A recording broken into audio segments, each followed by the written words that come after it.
오늘은 부흥의 둘째 날입니다. 지난주에 이제 룻기서 1장을 시작으로 이제 부흥의 두 번째 시간 2장에 대해서 여러분과 제가 많은 은혜를 받기를 원합니다. 여러분 잠깐 제가 눈 좀 살짝 감아보세요. 제가 이제 시 하나를 읽어드릴 테니까 한번 잘 들어보세요. 내가 그의 이름을 불러주기 전에는 그는 다만 하나의 몸짓에 지나지 않았다. 내가 그의 이름을 불러주었을 때 그는 나에게로 와서 꽃이 되었다. 내가 그의 이름을 불러준 것처럼 나의 이 빛깔과 향기에 알맞는 누가 나의 이름을 불러다오. 그에게로 가서 나도 그의 꽃이 되고 싶다. 우리들은 모두 무엇이 되고 싶다. 너는 나에게, 나는 너에게 잊혀지지 않는 하나의 눈짓이 되고 싶다. 눈 뜨세요? 이 시는 김춘수 시인이 쓴 꽃이라는 시예요. 우리가 그러니까 10대 후반, 20대 초반 때 굉장히 유행하던 시였어요.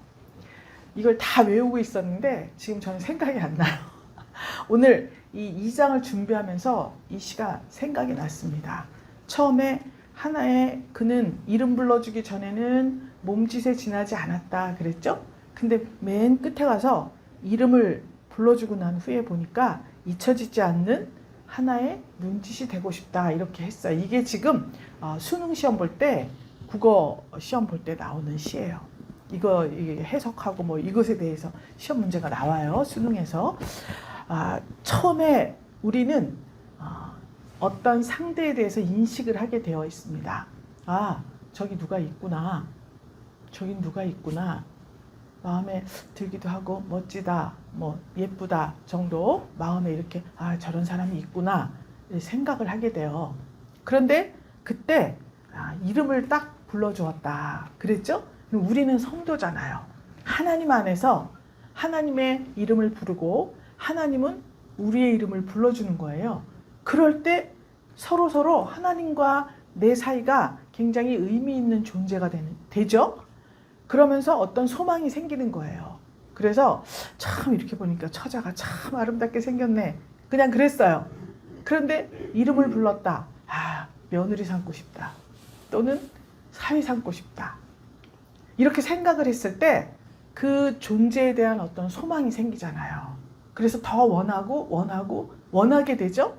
그렇듯이 우리가 하나님 안에서도 하나님 잘 모르고 믿게 되었습니다. 근데 하나님 이름을 부르고 하나님께서 우리 이름을 불러주시니까 계속해서 소망이 생기는 거예요. 그러면 하나님이 나의 아버지십니까?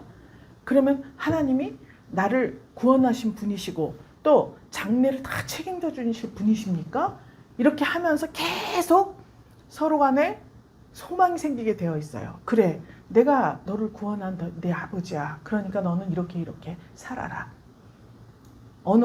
언행 심사가 이러이러했으면 좋겠다. 하나님은 우리에게 말씀하시잖아요.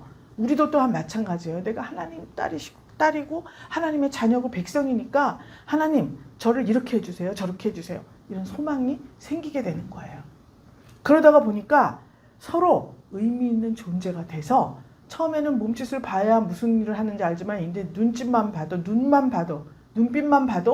무엇을 원하는지, 나를 사랑하는지, 꿀이 뚝뚝 흐르는지 아니면 약간 소원한지 이런 것들을 느낄 수가 있게 되는 거죠. 나는 이 꽃이라는 시가 그렇게 큰 의미를 담고 있는지 몰랐습니다.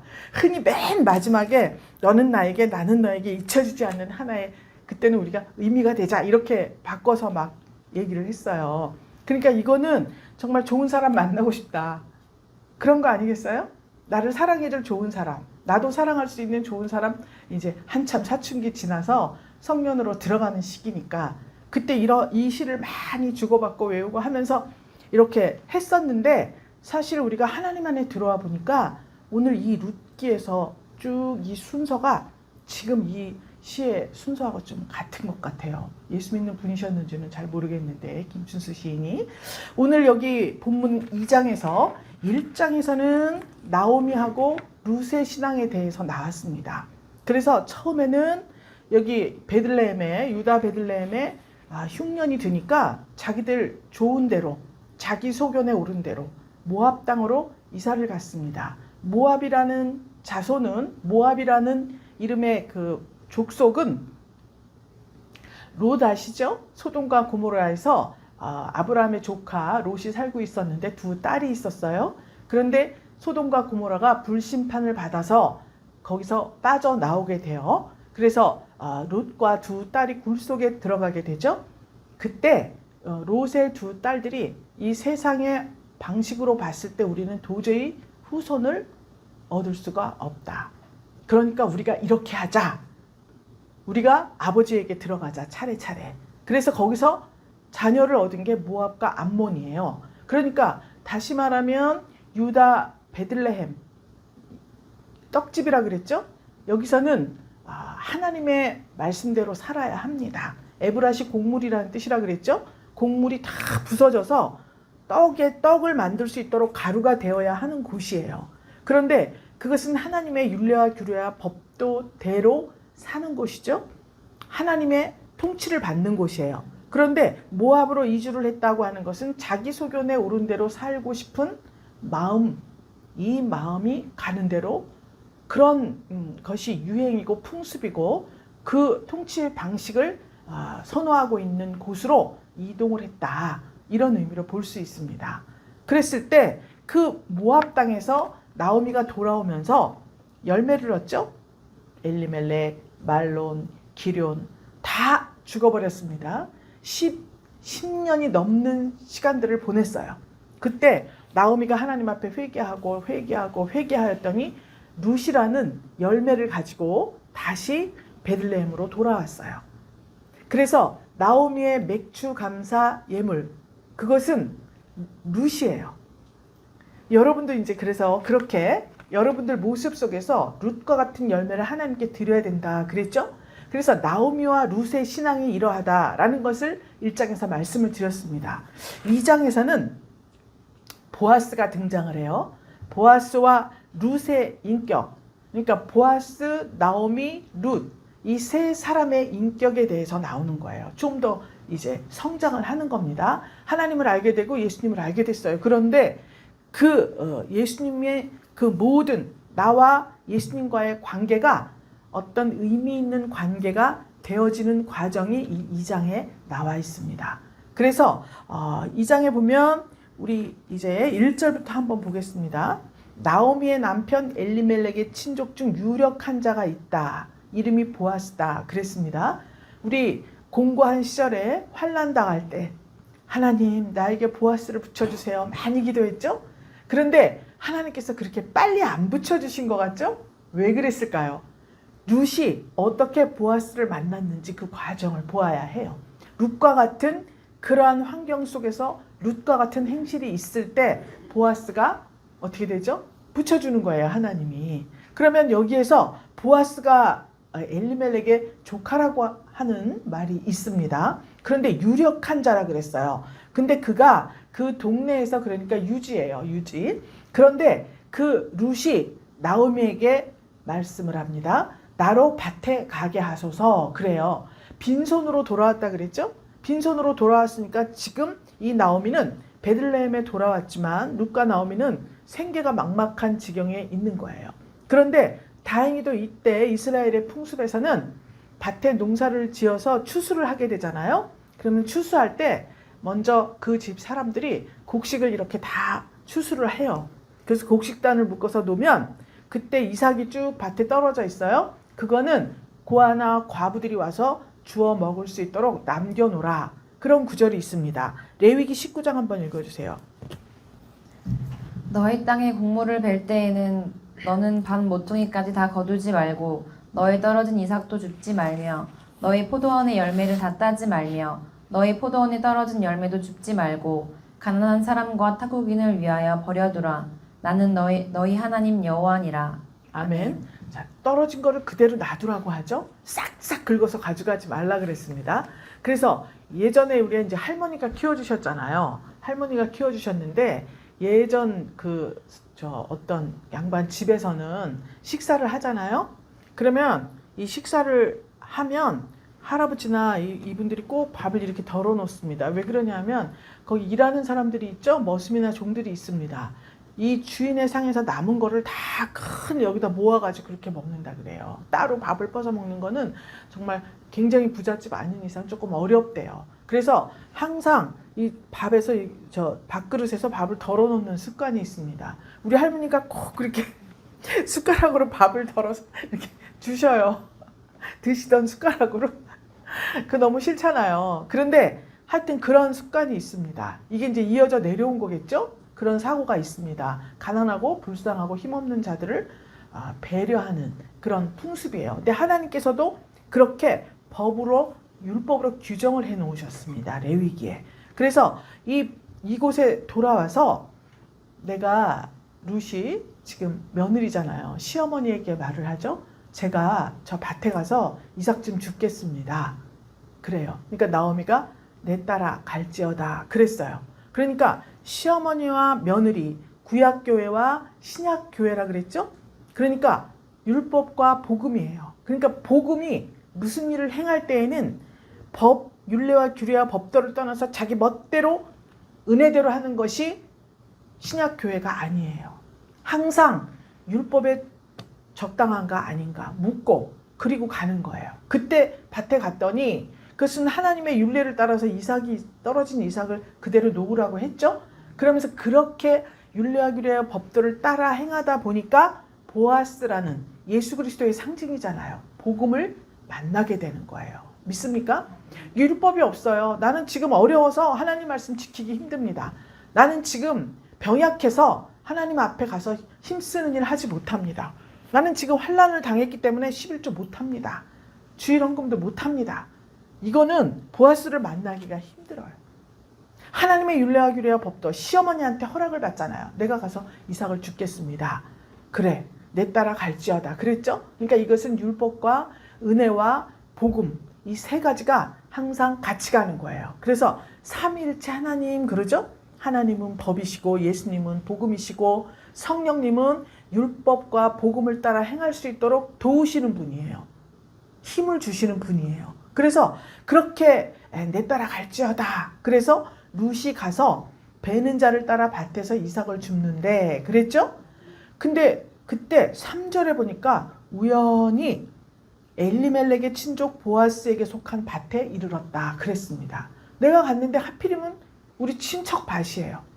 그때 당시에는 고엘이라는 제도가 있었습니다. 그래서 가나안 젖과 꿀이 흐르는 가나안 땅 이렇게 말하죠. 그 가나안 땅은 하나님이 주신 약속의 땅이에요.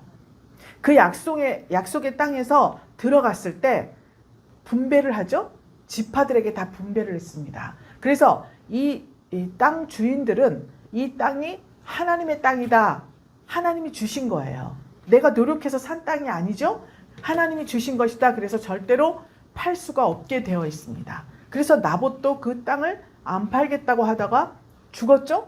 그 정도로 소중히 여기는 목숨을 걸고 지켜야 하는 땅이에요. 그런데 그 땅을 버리고 모압 땅으로 갔었던 거예요. 그랬기 때문에 그렇게 되면 이제 빚을 지거나 남에게 저당으로 잡혔거나 빚을 지거나 그러면 희년이 되면 그 빚 준 사람, 돈을 빌려준 사람은 희년이 되면 무조건 그 땅 주인에게 돌려주게 되어 있습니다. 그런데 그 전에는 대신 기업물을 짜라 그랬죠? 친척되는 사람이에요. 아버지, 자녀, 사촌 막 더듬어서 기업물을 짜라고 해요. 그가 대신 그 밭을 소유하게 되어 있습니다. 그래서 그 고엘제도 그래서 그 친족이 그 밭을 사서 그 땅 주인에게 돌려주는 거예요. 그래서 이제 여기 보니까 우연히 엘리멜렉의 친족 보아스에게 속한 밭에 이르렀다. 그 나오미 즉 엘리멜렉의 땅이 있었죠. 그 땅을 사서 다시 돌려줄 수 있는 친족 그 보아스의 밭에 가게 된 거예요. 그러니까 이거는 굉장히 우연이라고 성경에 써 있죠.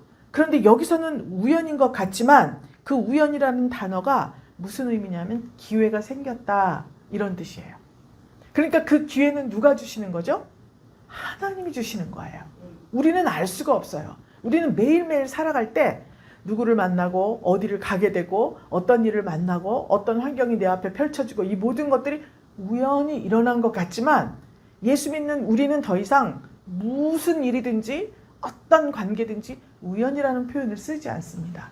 하나님의 섭리 가운데 하나님께서 인도하셨다. 이렇게 표현을 하잖아요. 마찬가지로 지금 이 룻에게도 회개한 나오미의 가정, 하나님의 율례와 규례를 법도를 따라 사는 이 귀한 가정 속에 하나님의 주권적인 역사가 지금 펼쳐지고 있는 것입니다. 그래서 우연히 갔는데 마침 보아스가 4절에 보니까 마침 보아스가 베들레헴에서부터 왔어요. 그래서 그 곡식 베는 자들에게 말을 합니다. 여호와께서 너희와 함께 하시기를 원하노라. 주인이 이제 추수할 때니까 오잖아요. 잔치도 열고 해야 되니까. 와서 추수하는 모든 사람들을 불러놓고 너희와 함께 하시기를 원한다. 그랬더니 그들이 여호와께서 당신에게 복 주시기를 원하나이다. 서로 축복을 주고받아요. 그런데 그때 보아스가 그 곡식 베는 자들을 거느린 사환에게 저기 못 보던 소녀가 하나 있습니다. 이는 네 소녀냐? 이렇게 물어봐요. 그러니까 나오미와 함께 모압 지방에서 돌아온 모압 소녀입니다. 이방 소녀인데 그러면서 이 룻에 대해서 이야기를 해요. 그랬더니 그 사환의 말이 너무 부지런합니다. 7절에 그래요. 아침부터 와서 그렇게 이삭을 줍는데 잠깐 쉬는 시간에 잠깐 여기 집인데 그 집이 아니라 거기 있는 무슨 오두막 같은 그런 거예요. 거기서 잠깐 쉬고 지금까지 계속 저렇게 열심히 일하고 있습니다. 이렇게 이야기를 했습니다. 그랬더니 8절에 보아스가 룻에게 불러요. 내 딸아 들으라 그래요. 드디어 보아스와 대면을 하게 되는 거예요. 그런데 대면하기 전에 먼저 보아스의 관심을 끌었죠. 룻의 존재가 보아스에게 눈에 띄인 거예요. 그랬는데 내 딸아 들으라 하면서 이제 룻과 보아스의 관계가 친밀해지는 거예요. 서로 무언가를 주고받을 수 있는 관계가 되고 서로에게 중요한 의미가 될 수 있는 그런 관계가 시작이 되는 겁니다. 8절에. 그래서 룻에게 말을 해요. 그러면서 여기서 설명을 들었죠? 나오미와 함께한 소녀다. 그러니까 우리 이렇게 엘리멜렉의 우리 삼촌네 거기 저기 이렇게 됐구나. 이제 알게 됐잖아요. 이제 다른 밭으로 가지 말고 나의 소녀들과 함께 여기 있어라. 이렇게 표현을 합니다. 그랬더니 그들의 베는 밭을 보고 그들을 따라다녀라. 그리고 무슨 이야기를 하냐면 9절에 내가 그 소년들에게 명하여 너를 건드리지 말라 하였다. 그랬어요. 자, 일하는 사람들이죠? 근데 어디서 모르는 왔죠? 그럼 어떻게 돼요? 요즘 같으면 추행 뭐 이런 거 방지시켜주는 거 보호해주는 거예요. 내가 너를 보호해줄게 이 얘기예요. 그 다음에 또 목이 마르거든 그릇에 가서 소년들의 기러운 것을 마실지니라 그랬습니다. 지금은 우리 어디 갈 때 물병부터 챙기잖아요. 그런데 이때는 참 물이 귀하잖아요. 그러니까 전체적으로 이 일하는 곡식 베는 자들 또 소녀들을 수종 두는 자들을 위해서 물을 이렇게 길어다가 오겠죠? 놓겠죠? 그러면 이제 나는 이삭을 주우러 갔으니까 그 물을 먹을 수가 없습니다. 사실. 그런데 너 소년들의 기러운 것을 마셔라. 이렇게 지금 보아스가 배려를 해줍니다. 그랬더니 룻이 땅에 엎드려 절을 했어요. 나는 이방 여인인데 이렇게 나한테 은혜를 베푸십니까? 이렇게 고백을 해요. 그랬더니 보아스가 난 너의 그 모든 행실을 다 내가 들었다. 11절에 봐요. 분명히 내게 들렸느니라. 이렇게 말을 합니다. 그랬더니 여호와께서 내 행한 일을 보응하시기를 원하며 중요하죠. 이스라엘의 하나님 여호와께서 그 날개 아래 보호를 받으러 온 내게 온전한 상 주시기를 원하노라 라고 말합니다. 여러분 룻이 과부죠. 말론이 죽었습니다. 그래서 과부가 되었어요. 근데 하나님 날개 아래 보호를 받으러 들어왔을 때 룻이 받을 수 있는 온전한 상이 무엇이겠습니까? 온전한 상이에요. 그냥 상이 아니라 남편이 생기는 거죠. 남편. 그러니까 온전한 상 주시기를 원하노라 라고 한 것은 룻에게는 남편이 생기는 거예요. 그를 보호해주고 더 이상 남의 밭에 가서 이삭 줍는 자로 살지 않고 오히려 이삭을 주울 수 있도록 베풀 수 있는 어떤 그런 관계가 형성이 되어야 남편이 있어야 되잖아요. 기업이 있는 남편. 그 온전한 상 주시기를 원하노라. 우리에게는 예수 그리스도예요. 예수 그리스도. 그래서 룻이 내 주여 당신께 은혜 있기를 원하나이다. 그러면서 당신이 이 시녀를 위로하시고 마음을 기쁘게 하는 말씀을 하셨나이다. 라고 감사 인사를 하죠. 관계가 더 진전이 돼서 식사할 때 보아스가 룻을 부릅니다. 식사, 이때 이스라엘 습관은 가족만 함께 한 상에서 식사를 해요. 그래서 성경에 보면 우리 사무엘에도 그렇고 열왕기에도 있고 가끔가다 그 왕의 상에서 함께 먹었다 이런 말들이 많이 있죠. 그런데 그 식사, 왕의 상에서 혹은 식사를 같이 한다는 것은 내 가족을 의미하는 거예요. 그러니까 벌써 이 보아스는 룻의 행실을 다 듣고 있었고 주고받는 말 속에서 그 언행 심사가 정말 하나님을 사모하고 자기가 누구인지를 잘 알아요. 분에 넘치고 되바라지고 그냥 건방지고 무례하고 예의 없고 이런 것이 아니라 정말 참 지금 말로 참한 여인이라는 것을 알게 되었습니다. 본분을 잘 아는 그런 여인이에요. 그러니까 식사 자리에 초대를 한 겁니다. 그런데 여기 보니까 이리로 와서 떡을 먹으며 내 떡 조각을 초에 찍으라. 그리고 룻이 곡식 베는 자 곁에 앉으니까 14절에 그가 볶은 곡식을 주매 룻이 배불리 먹고 남았다 라고 기록이 되어 있습니다. 그러면 이제 하나님께서 우리에게 처음에는 율례와 규례와 법도를 가르치셔요. 그래서 이것을 잘 준행하는지를 잘 보고 계시는 거예요. 눈여겨보는 거예요. 그런데 우리가 어떤 행실이 있으면 금방 소문이 나게 되어 있습니다. 어느 교회, 그 교회는 아무개 집사님, 아무개 권사님이 있는데 너무 참해. 그는 이랬다더라 저랬다더라. 하나님의 말씀을 하고 강단을 잘 섬기고 형제 자매 공동체를 잘 섬기고 이렇게 막 소문이 나는 거예요. 그 소문을 딱 듣고 보니 그 다음에 진짜 예수 그리스도 눈에 띄게 된 거죠. 그랬을 때 이제 예수 그리스도 볶은 곡식, 여기서는 가장 중요한 게 뭐냐면 이제 하나님 날개 아래 보호를 받으러 왔다 이렇게 표현을 했죠. 그러면 온전한 상 주시기를 원하노라 그랬죠. 그러면 우리 성도된 우리에게 온전한 상은 뭐죠? 신랑 되신 예수예요. 신랑은 신부와 모든 것을 공유하는 사이예요. 남들이 모르는 비밀이 있는 사이예요. 그렇죠? 신랑과 신부, 그 부부싸움하는 거는 칼로 물베기야. 부부간의 일은 아무도 몰라. 그러잖아요. 요만한 사소한 일로도 헤어질 수 있고 또 참 우리가 보기에 참 힘들겠다 싶은데도 아주 잘 사는 분들이 있습니다.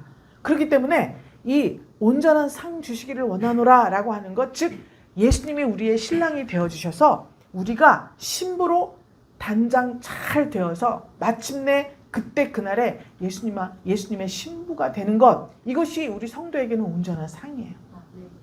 그렇게 되기를 원하노라 그랬어요. 아직 된 건 아니죠. 그 증거가 뭐냐면 소녀라고 표현을 해요. 우리 아가서에도 보면 예루살렘의 여자들, 예루살렘의 소녀 이렇게 표현을 합니다. 그러니까 아직 성령 충만한 상태가 아니고 율례와 규례와 법도를 잘 지키는 지금 자라가고 있는 그러한 신앙 상태를 말하고 있습니다. 그 소녀, 소년, 이게 그거예요. 바로. 그래서 온전한 상을 주시기 원한다. 근데 마침내 이 룻이 은혜 있기를 원합니다. 이렇게 표현을 하죠. 그러면 이건 뭐냐? 예수님을 여러분들이 은혜 있기를 원한다. 주 예수 그리스도를 더욱더 깊이 알기를 원합니다. 이렇게 고백하는 상황이에요. 말하자면. 그래서 주일 예배 막 드렸습니다. 주일 예배는 대중설교죠. 그래서 궁금한 것도 많고 우리 집사님 맨날 말씀하셔요. 이렇게 설교가 빨리 끝나요. 근데 이제 주일 예배니까 빨리 끝나죠. 그러다 보니까 주님을 더 알고 싶고 더 무언가를 깊이 교제하고 싶고 은혜 있기를 원합니다. 이게. 그랬을 때 그러세요? 그러면 새신자 공부도 하고 또 중직자들은 153 아카데미도 하고 또 선교센터에서 하는 여러 가지 프로그램들이 있죠. 이것들도 하고 이 은혜 있기를 원하노라 했을 때 하나님께서 우리에게 기회를 주시는 거예요. 더욱더 깊이 알 수 있는 기회. 그래서 식사할 때 보아스가 부르는 거예요. 예수 그리스도의 가족이 돼야 된다 그랬죠? 그러니까 예수 그리스도와 함께 가족이 되는데 우리의 목표는 신부잖아요. 거기에 식사할 때 같이 예수님과 식사할 수 있는 그런 성숙한 상태는 어떠냐? 무엇을 먹느냐? 떡을 먹는데 그 떡 조각을 초에 찍으라 그렇게 말해요. 여기에서 초는 우리 포도즙 있죠? 포도즙. 그리고 신포도 기름이에요. 기름. 포도로 기름 짠 거. 그 신포도 기름, 그러니까 이게 발효식품이거든요. 그러니까 초에 찍으라 이 이야기는 떡을 그냥 먹는 것이 아니라 초에 찍는다. 성령 충만을 말해요. 성령이 열어 보여주신 말씀이에요. 이것을 먹는 거예요. 우리 하나님의 말씀을 먹어라. 먹어야 피가 되고 살이 되고 이렇게 표현을 하잖아요. 그러니까 식사 자리다 그러면 하나님의 말씀을 배우고 듣는 시간이에요. 근데 그때 초에 찍으라. 즉 성령이 열어 보여주신 말씀을 가르쳐 주는 거예요. 누가? 보아스가 그걸 먹을 수 있도록 기회를 주는 거예요. 뿐만 아니라 곡식 베는 자 곁에 앉아서 먹었다 그랬죠? 그랬더니 그가 볶은 곡식을 주었다 그랬습니다. 곡식, 볶은 곡식은 뭐죠? 환난을 이기는 양식이라 그랬어요. 환난 때. 그냥 곡식은 어때요? 상할 수도 있죠? 근데 볶은 곡식은 이게 더 유통기한이 오래 가요. 먹어도 영양이 좋아요. 그래서 그냥 먹는 거는 영양분이 만약에 10배다. 그러면 볶으면은 농축이 돼가지고 효과가 막 몇십 배, 몇백 배 되는 경우가 있잖아요. 그래서 볶은 곡식을 준다. 이 이야기는 하나님께서 환난을 이길 수 있는 말씀을 우리에게 주신다. 이 식사 자리예요. 지금 여기서 식사 자리는. 그래서 그렇게 주었더니 룻이 배불리 먹고 남았더라. 그렇게 표현했죠? 배불리 먹고 남았다. 그래서 룻이 이삭을 주우러 일어날 때 그랬어요. 일단 룻이 식사를 했죠? 그럼 이거는 그날 한 끼 식사한 게 아니에요. 늘 그렇게 해온 거죠. 지금 이게 추수하는 기간이 이스라엘 그 신명기에 보면은 4월에서 6월. 그래서 거의 7, 8주간이 돼요. 7, 8주간. 이 추수 이게 룻이 그 밭에 간 거예요. 부지런히. 그랬을 때 드디어 떡을 초에 찍어 먹고 볶은 곡식을 먹고, 즉 일반적인 말씀이 아니라 성령이 열어 보여주신 말씀, 또 성령의 능력을 받았다는 거예요. 말씀의 능력이 무엇인지 알게 되었다는 거예요. 그렇게 되니까 처음 알았을 때는 야 우리 밭에 와서 주워 이랬죠. 그 다음에는 축복을 해주죠. 그 다음에는 보호해 주겠다. 물도 마셔라 그래요. 그런데 여기서는 아예 떡도 먹고 그렇죠? 볶은 곡식도 받았어요. 점점 예수 그리스도와 친밀해지는 거예요. 관계가. 그랬을 때 자기 소년들에게 다시 명해요. 볶은 곡식을 먹고 났더니 야 곡식 단 사이에서 줍게 하고 책망하지 말며, 16절에 보니까 그를 위해서 줌에서 조금씩 뽑아버려서 그로 줍게 하고 꾸짖지 말라 이렇게 표현을 합니다. 이삭을 줍는 사람들은요 곡식을 베서 단을 다 묶어놓고 나면 그 뒤에 남은 것을 이렇게 줍게 되어 있습니다. 그런데 보아스가 떡을 초에 찍어 먹고 볶은 곡식을 먹인 후에는 어떻게 하냐면 곡식 단에서 뿌려가지고 룻이 많이 주울 수 있도록 해주는 거예요. 이게 은혜예요. 이게 복음이에요. 그래서 우리의 노력으로는 또 우리의 자격으로는 떨어진 것밖에 못 주어요. 그런데 이렇게 성령이 열어 보여주시는 말씀을 계속 습득하고 그 말씀에 감사하고 감동하고 볶은 곡식까지 먹은 환난을 이기는. 그러니까 지금 시어머니하고 둘이 살면 그게 환난이에요. 율법만 있고 나에게 아직 복음은 열려지지 않은 상태예요. 환난이죠? 아니 내가 능력도 없는데 율법을 다 지키려 봐요. 얼마나 힘들겠어요. 그런데 이렇게 된 후에는 줌에서 조금씩 빼가지고 이삭을 먹는 것이 아니라 원래 곡식 추수한 것을 나눠받게 되는 거예요. 믿습니까? 우리 인생이 하나님의 말씀을 알아가면 알아갈수록 이렇게 바뀌는 거예요. 이것이 진정한 복음입니다. 남의 밭에 가서 이삭 줍는 게 복음이 아니에요. 주민이 곡식 단에서 빼서 나는 자격이 없는데 주인이 먹는 거잖아요. 그런데 그것을 내가 함께 나누어 받게 되는 거죠. 이게 진정한 복음입니다. 자, 보니까 이 룻기를 읽어보고 2장을 쭉 여러분들 읽어보셨겠지만 여기까지 봤을 때 우리 오늘 말씀의 제목은 하나님의 날개 아래로 그랬습니다. 우리가 이 세상을 살아갈 때 내가 원하지 않는 방향으로 내 삶이 이끌어져 가는 경우를 많이 봤습니다. 저도 정말 내가 만족하게 할 만한 인생이 60살부터 시작됐어요. 60살. 지금 65살이죠? 그러니까 얼마 안 돼요. 그 전에는 내가 이렇게 기도하고 막 금식하고 막 이렇게 해도 나는 이것을 원하는데 그게 이루어지질 않아요. 그렇게 힘들었습니다. 인생이. 왜 그랬는가? 지금 내가 볶음국식이나 초에 찍어 먹는 말씀, 이것이 알기는 아는데 그것이 내 삶으로 이루어지지를 않는 거예요. 실천이 안 된 거예요. 그렇기 때문에 힘들고 어렵고 원하지 않는 그러한 환경이 계속해서 나를 따라다녔던 거죠. 그런데 그것은 하나님의 인도하심이 없으면 거기서 빠져나올 수가 없는 거예요. 그러면 하나님이 인도하시는 걸 어떻게 알 수 있느냐? 그러한 말씀이 나에게 올 때예요. 보아스의 밭을 만났잖아요. 어떻게 만났죠? 자기가 말했어요. 나로 저기 밭에 가서 이삭을 좀 주워오게 해주세요. 그리고 집을 나와서 밭 어디 없나? 적극적인 신앙을 가진 거예요. 그냥 말세에는 가서 먹는 거예요. 아기 때는 다 떠먹여주죠? 근데 말세에는 가서 먹는 거예요. 찾아다녀야 해요.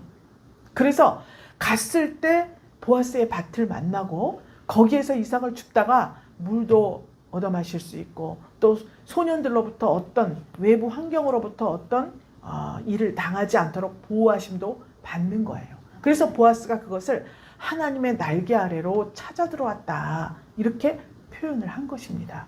여러분의 신앙은 어떻습니까? 하나님의 날개 아래로 찾아 들어오셨습니까? 할렐루야. 내 소견에 오른 대로 살 때에는 하나님의 날개 같은 거는 신경도 쓰지 않았습니다. 그런데 하나님의 날개 아래로 들어왔다. 내가 찾아 들어온 거예요. 내가 그런 마음이 있을 때 하나님께서 그 길로 인도해 주시는 것입니다. 그러니까 더 더듬어 올라가면 하나님의 마음에 소원을 주지 않으시면 그렇게 할 수가 없어요.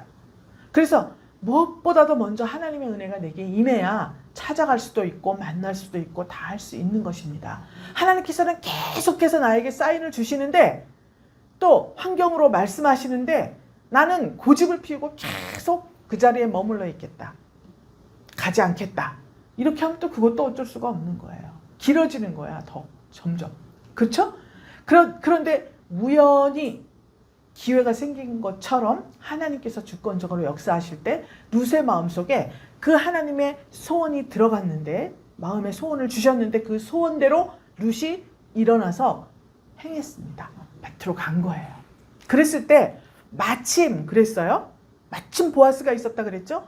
이것이 하나님이 연결한 상황이 아니고는 이런 일이 있을 수가 없습니다. 그래서 우리는 우리 일생 살아가는 도중에 우연히 마침 이런 일들을 너무 많이 겪어왔습니다. 그래서 지금 분이엘 교회, 분이엘 선교센터 이런 이름으로 우리가 함께 모여 공동체를 이루었는데 여기에서 지금 더 이상 나는 나가겠다라고 말할 수 있는 사람이 없습니다. 왜냐하면 하나님의 주권적인 역사가 내 발걸음을 인도했다는 것을 인정하는 믿음들이 있고 마침 그때마다 우연인 것 같은 그때마다 하나님께서 그런데 보라! 그러면서 기회를 우리에게 수없이 주셨다는 거예요.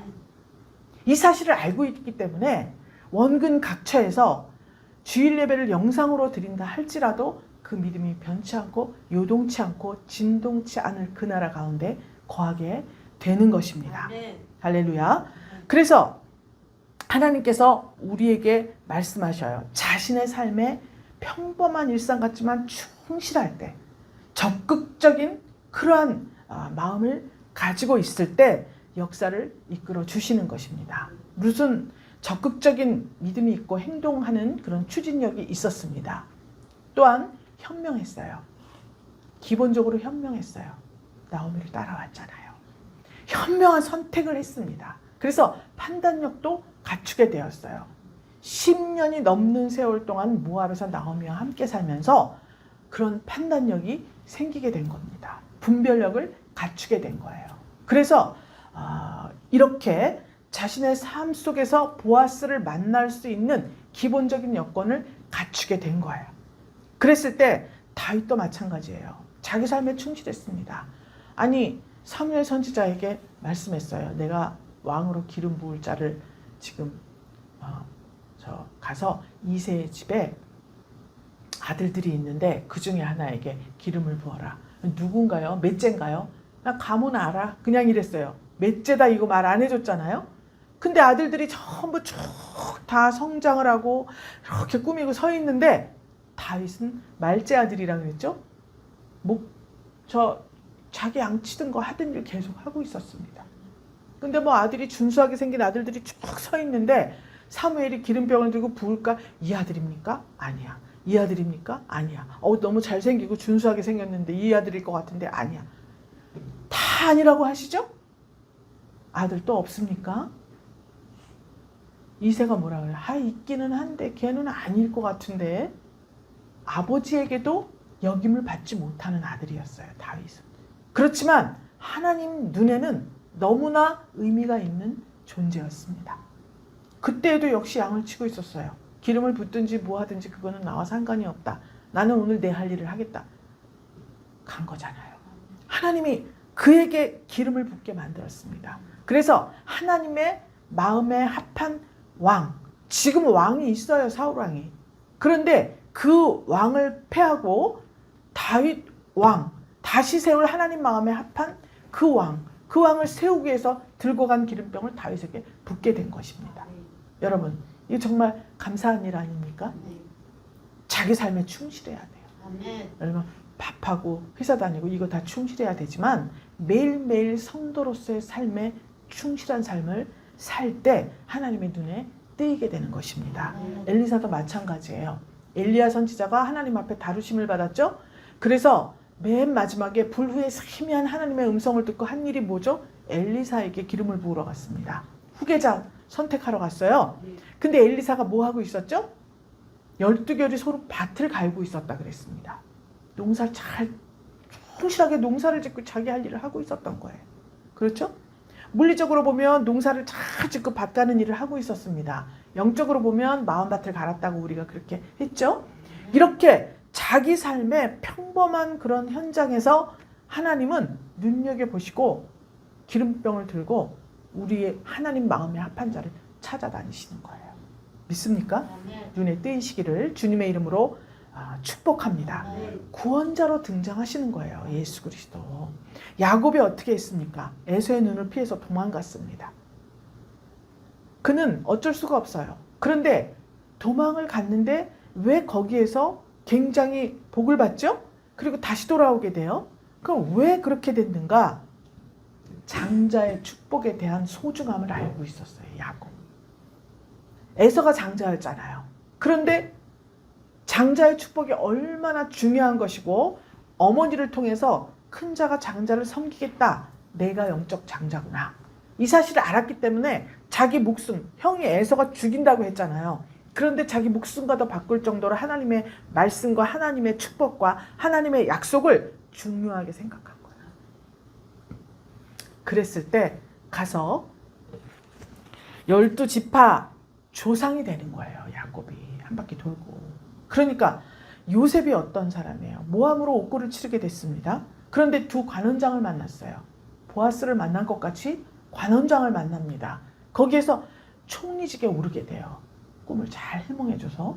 그러니까 7년 동안 기근이 든다 그랬어요. 흉년, 풍년 그랬잖아요.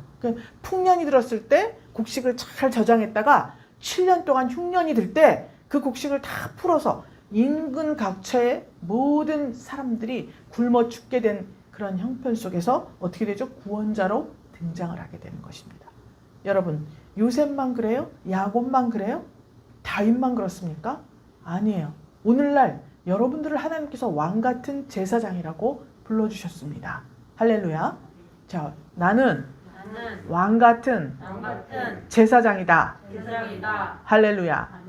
이때는 여러 형제가 있지만 꼭 한 사람이 택함을 받았어요. 구약시대에는. 그런데 지금은 모두 다 하나님께서 그 어둠 가운데서 기이한 빛으로 인도하셔서 택하셨다 그랬죠?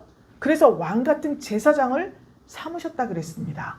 그러면 이제는 누구누구 여기서 고르고 뽑고 하는 게 아니에요. 모두 다에게 하나님이 기회를 주시는 것입니다. 더구나 주일에 집에 앉아서 또 혹은 거리가 멀어서도 그렇지만 올 수도 있는데 영상으로 드리는 분도 있습니다. 여기 지금 내가 모든 것들을 뒤로 하고 예배당에 나와 앉아 있습니다. 하나님께서 보시는 거예요. 눈여겨보시는 거예요. 내가 하나님을 의미 있는 존재로 내 머릿속에 각인하는 만큼 하나님도 그렇게 나를 여겨주시는 것입니다. 믿습니까? 그래서 야곱보다도 요셉보다도 엘리사보다도 다윗보다도 더 큰 일을 할 수 있다고 예수님께서 말씀해 주셨습니다. 심지어는 나보다 더 큰 일을 할 수 있다 이렇게 말씀하셨어요. 왜 그랬을까요? 성령이 오시니까. 그때 예수님은 시간과 공간의 제약을 받으셨잖아요. 성령을 받은 우리는 그게 필요가 없어요. 제약이 없습니다. 그랬기 때문에 더 큰 일을 하겠다고 말씀하신 거예요.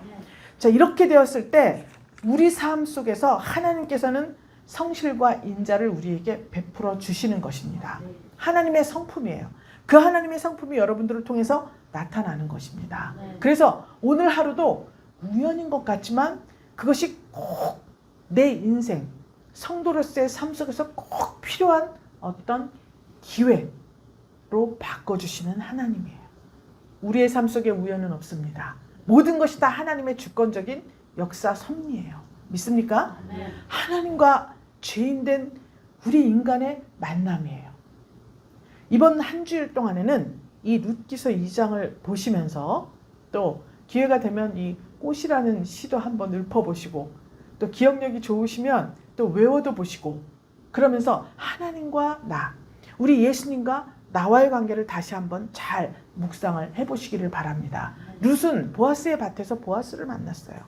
그것도 참 힘든 일인데 지금 이 교회잖아요. 보아스의 밭보다 더 귀한 곳입니다. 이곳에서 내가 오늘 주 예수 그리스도를 만나야 돼요.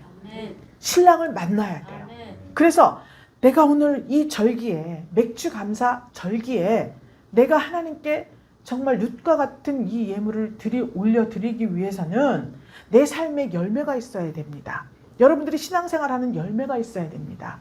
이 열매가 정말 하나님과 내가, 예수님과 내가 죄인과 하나님이지만 신랑 신부로 만나서 정말 아름다운 열매를 드릴 수 있을까 없을까? 이것에 대해서 고민하고 묵상하고 안 될 것은 바로잡고 충만한 것은 더욱더 충만하게 하고 이렇게 자기 인생을 정리하는 이런 기간으로 삼아야 합니다. 그래서 지금 우리 2023년에 하반기가 시작되었어요. 시작을 이렇게 룻과 같이 점점 성장하는 모습을 보일 때 나중에 마침내 4절에서는 결혼식 장면이 나옵니다. 근데 그냥 불행한 한 소녀가 동네 유지를 만나서 이제 부자하고 결혼을 해서 잘 먹고 잘 살게 되는구나. 그것이 아니에요. 하나님의 구원 역사의 한 줄기를 이루는데 가장 중요한 보아스가 오벳을 낳아요. 룻에게서. 그 오벳이 이새를 낳습니다. 이새가 다윗을 낳아요. 그러니까 메시아 계보가 되는 거예요. 메시아 계보가. 그래서 나중에 예수 그리스도가 탄생할 때 사용받은 교회가 무슨 교회죠? 마리아 교회예요. 마리아 교회. 그래서 끊임없이 우리는 훈련을 받아서 룻을 교회라고 본다면 룻 교회에서 그 다음에는 약속을 굳게 맹세해요. 유력한 자를 만납니다. 그런데 룻 교회 다음에 마태복음 족보에 보면 밧세바 교회가 나와요. 밧세바는 뭐죠? 언약을 맺었다 소리예요. 언약의 딸 이런 소리예요. 그러니까 밧세바 언약을 굳게 맺었더니 왕비가 돼요.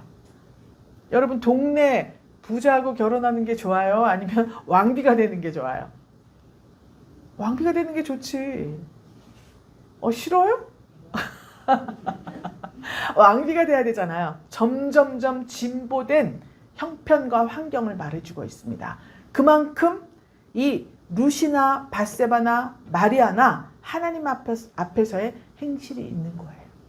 하나님의 율례와 규례와 법도 성령의 법을 잘 지켜서 성령이 열어 보여주시는 말씀을 차곡차곡 내 안에 양식으로 쌓을 때 우리의 신분은 점점 동네 그 도지사 부인, 대통령 부인 올라가는 거예요. 그러다가 마침내 그날 그날에는 주님과 함께 천국에서 영원히 주님과 함께 사는 것입니다. 믿습니까? 자, 그러면 이렇게 오직 하나님을 만났을 때 구원의 길이 열리는 거죠. 예수님을 만났을 때 구원의 길이 열리는 것입니다. 성령님을 만났을 때 구원의 길이 열리는 거예요. 그러면 우리가 왜 이렇게 차곡차곡 교회로서의 사명을 감당하면서 룻교회에서 밧세바 교회에서 마리아 교회까지 가야 하느냐. 맨 마지막 계시록 12장 14절 한번 읽어주세요. 있어요? 없어. 해를 입은 여자가 나옵니다. 근데 그 해를 입은 여자 요한계시록 12장에 나오는데요. 하늘에 또 다른 이적이 보이는데 이렇게 표현을 하죠. 근데 이제 해를 입은 여자가 나옵니다. 해를 입은 여자는 뭐냐? 말씀을 가진 여자예요. 해가 의의 태양이신 예수잖아요. 그러니까 말씀을 가진 교회를 말하는 겁니다. 그 말씀을 가진 교회, 즉 마리아라 예수를 낳았죠. 이제 그 예수를 가지게 된 거예요. 근데 그 예수를 가진 여자는 온갖 용들의 세력이에요. 용들의 세력. 그 강한 사단 마귀들의 세력으로 인해서 그 아들을 낳지 못하도록 방해를 공작을 하는 이런 경우를 만납니다. 그런데 그럼에도 불구하고 하나님께서는 요한계시록 12장 14절에 보면 그 여자가 큰 독수리의 두 날개를 받아 광야 자기 곳으로 날아가 거기서 그 뱀의 낯을 피하여 한 때와 두 때와 반 때를 양육받음에 라고 기록이 되어 있습니다. 자, 출애굽기 19장 4절 한번 읽어줘 보세요.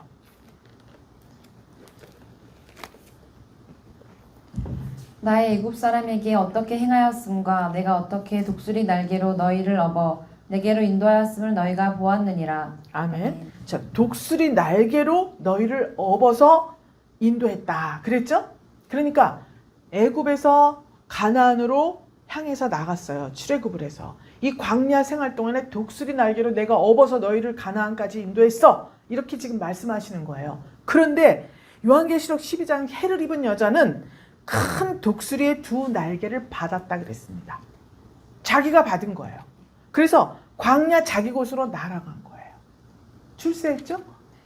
하나님이 날개로 업었어요. 그때는 출애굽기 때는. 그런데 요한계시록에서는 날개를 받아갖고 자기가 광야 자기 곳 예비처로 날아갔습니다. 믿습니까? 이 해를 입은 여자로서의 교회, 이 교회가 되기 위해서는 반드시 룻이나 밧세바나 마리아 교회를 거쳐야 된다는 사실입니다. 그래서 교회로서의 시초 룻기를 지금 맥주감사절에 하나님 앞에 부흥회로 올려드리는 거예요. 말씀으로. 그래서 마침내 하나님의 날개 아래로 룻이 들어갔지만 나중에는 목표가 뭐예요? 두 날개를 받는 것입니다. 내가 받는 거예요. 이것은 어떤 의미이냐. 제가 하나님의 날개를 그렸는데요.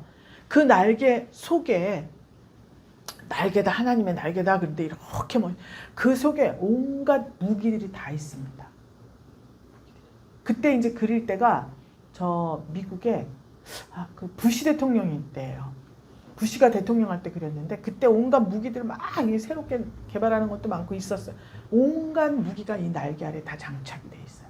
그래서 그 안으로 들어간다고 하는 것은 보아스가 룻에게 말한 것 같이 아무도 어떤 소년도 손 건드리지 못하게 한다 그랬죠? 아무도 그를 건드리지 못한다. 아주 든든한 피난처이신 예수께로 가게 되었다는 것을 상징하고 있어요. 여러분, 오늘 여러분들께서는 하나님의 날개 아래로 초대를 받았습니다.